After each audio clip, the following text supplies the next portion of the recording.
എറണാകുളത്ത് ട്രെയിൻ തട്ടി ഇതര സംസ്ഥാന തൊഴിലാളി മരിച്ചു. സൗത്ത് കളമശ്ശേരിയിലാണ് അപകടമുണ്ടായത്. ഒപ്പമുണ്ടായിരുന്നയാളെ കളമശ്ശേരി മെഡിക്കൽ കോളേജിലേക്ക് മാറ്റി. കൊച്ചിയിൽ നിന്ന് റിനു ശ്രീധറുണ്ട്. റിനു, എങ്ങനെയാണ് ഇത്തരത്തിലൊരു അപകടമുണ്ടായത്? പരിക്കേറ്റയാളുടെ സ്ഥിതി എന്താണ്?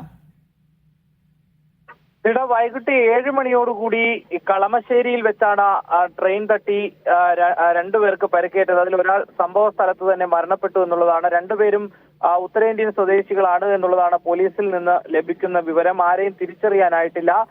ഈ അപകടത്തിൽ ഒരാൾ മരിക്കുകയും ഒരാൾക്ക് പരിക്കേൽക്കുകയാണ് ചെയ്തത്. പരിക്കേറ്റയാളെ കളമശ്ശേരി മെഡിക്കൽ കോളേജ് ആശുപത്രിയിൽ പ്രവേശിപ്പിച്ചിട്ടുണ്ട്. അയാളിൽ നിന്ന് ഇത് ആരാണ് അല്ലെങ്കിൽ സ്വദേശം എവിടെയാണെന്നുള്ള തന്നെ പോലീസ് ചോദിച്ചറിയാൻ വേണ്ടി ശ്രമിക്കുന്നുണ്ട്. പക്ഷേ അദ്ദേഹം അപകടത്തെ തുടർന്ന് ബോധമില്ലാത്തൊരു സാഹചര്യത്തിൽ കൂടിയാണ്. പോലീസിലും അതുപോലെ തന്നെ പ്രദേശവാസികളിൽ നിന്ന് ലഭിക്കുന്ന വിവരം, ഇവർ ഫോണിൽ റീൽ പകർത്തുകയായിരുന്നു. മഴയത്ത് ട്രെയിൻ വരുന്നതിന് മുന്നിൽ റീൽ പകർത്തുകയായിരുന്നു എന്നുള്ളതാണ് നമുക്ക് ലഭിക്കുന്ന വിവരവും പോലീസ് പറയുന്നതും. തുടർന്നാണ് ട്രെയിൻ തട്ടുന്നതും ഒരാൾ തൽക്ഷണം സംഭവ സ്ഥലത്ത് തന്നെ മരണപ്പെടുകയും ചെയ്തത്.